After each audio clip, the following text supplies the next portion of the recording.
Hi guys, and welcome to today's video of my personal best buys. Yes, did I branch out for this video, and I am out of my comfort zone because I don't normally do voiceovers. I've never done a voiceover. And also, if you hear any sounds in the back, it is my rabbit causing chaos and havoc. The video won't specify on only educational buys, but I must say the versatility in this video is truly amazing. Anyway, without further ado, let's get into my first and top best buys of 2020. I bought a lot of things, so it was very hard for me to condense, so please, I would appreciate it if you like this video.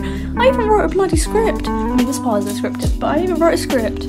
February 2020. I decided that I needed a device which could be strong enough to hold all of my schoolwork like a PC, but it needed to be light and portable, because during a national lockdown, where all learning would be held online, I needed to travel from my bed to my desk, and so forth. So I researched and read and mainly watched a lot of reviews on the 2018 iPad model because that was the one out at the time and not the 2020 one. I know, how bad. Once I saw the reviews had more pros rather than cons, I just had to decide the size and colour, and on all honesty, I kind of regret getting the 11-inch purely because I love using the split screen feature.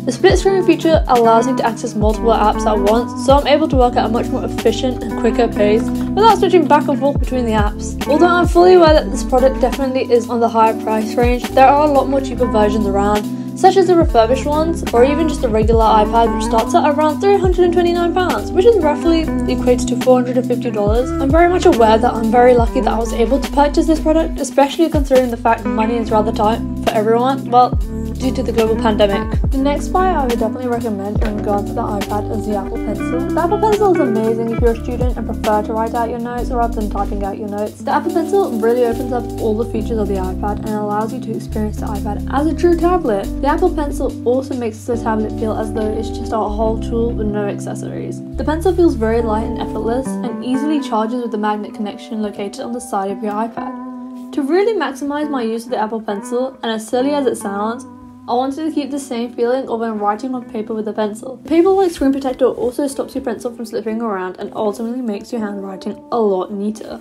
And the third and final accessory to the iPad is a keyboard. I have purchased both the Apple keyboard and an outside brand keyboard. The Apple keyboard is great when you're on the move, and you can use it as a regular laptop without carrying around a large keyboard. Although the keyboard is retailed at a hefty price, much like the iPad and Apple Pencil, there are many refurbished versions you can get at a really good price, and so many other good substitutes. As of being in a second national lockdown, I've decided to get another keyboard, primarily for comfort and to really replicate the feeling of having a PC, but also having the freedom just to pick up the iPad and use it as a tablet. Swiftly moving on to one of my best purchases, and one that brings me happiness each day, like sincere happiness each day. My rabbit, Gandalf. Yes, like Gandalf the Grey from Lord of the Rings. Amazing guy.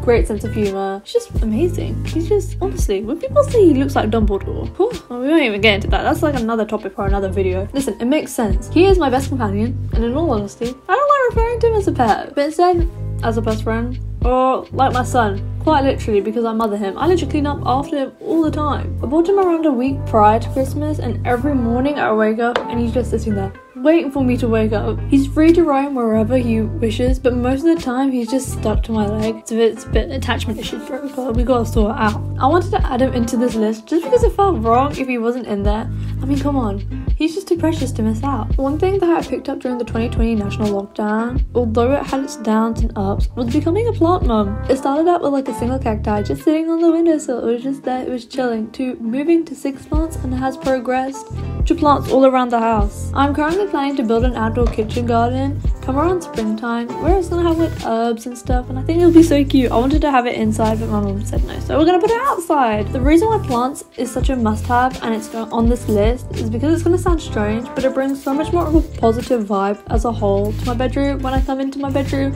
it is primarily just my happy place because I look around and I just see green. I mean, there are green plants outside my window, like trees and stuff, but it's not enough. I need them inside. I need them to be surrounding me quite physically and literally. I love them, and I'm so happy that I bought them, because without them the room would literally only be grey and white. P.S. It's not my choice, my parents' choice. We've got to fit the aesthetic of the house, my guy. But they're just the loves of my life alongside my rabbit. Okay, now is probably a good time to admit, before 2020 I used to hate reading books, and you're probably wondering, Why did you choose English for A-level then? Well, I wanted to take a cool subject and look smart, but I should thank my amazing friend. She loves reading and she got me into reading as well. Regardless, she reads a lot more books than I do, but we're gonna progress, I think, hopefully in 2021. The types of books I read kind of vary, but I don't ever tend to read fantasy books, and here are some of the books that I read within the past couple of months. Again, I've used my iPad to read some books as well, but I realized that I prefer the natural feel of books. I like having the sensation of holding a physical book. I think what also helped was realizing that there was a certain type of book I'd like to read. Not necessarily a genre, but just a general overview of a book. And I think this kind of applies to everyone, because I think once everyone finds a certain type of book to read, then you're fine, you're good to go. And to be honest, I stand by what I just said. I think when people find the right type of book that will interest them, they're on the bandwagon. They're just gonna be on that train to Bookville, you know? And I mean, it took me 17 years to find the type of books I like. It could take you a lot longer, but it's worth it in the end. And also, can I just say, if Donald Trump read more books, he would be in a lot better place. Good books, like, you know, about the Twilight Saga, like Harry Potter maybe.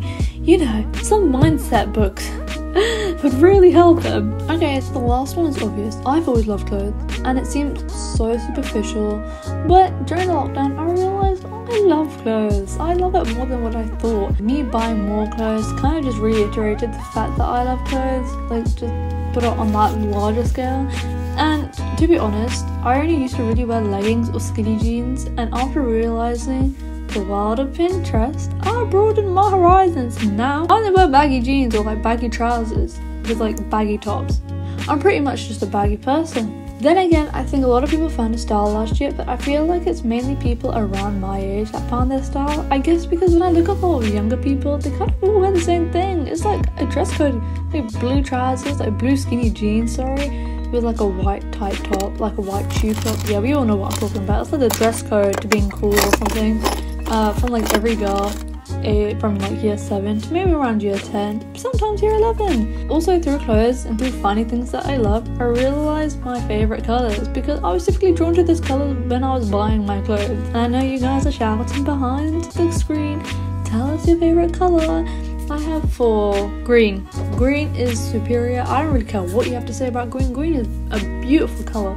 Then it's red, then yellow, then at least it's orange. But still in my top 4, so it's good enough. So that kind of concludes our video. So thank you so much for watching, and I really do appreciate it. But also remember that these are only my personal opinions, and you guys are free to buy whatever you want and whatever makes you happy. And I always say that, like, just buy whatever makes you happy, and don't listen to other people. Don't listen when people say, oh, buy it for the long run. No, because, you know, okay, it's gonna make you happy, but what about the short term? You're not gonna be happy in the short term. So buy what you want to buy. Like, for example, my next buy is going to be an Appa plushie. You know, from the Avatar, The Last Airbender. It makes me happy. It's so cute. Oh my god, look at it. Anyway, I love you guys, and make sure to click the red button below to see more fun videos, I guess. Or videos like this. Or the videos I posted previously.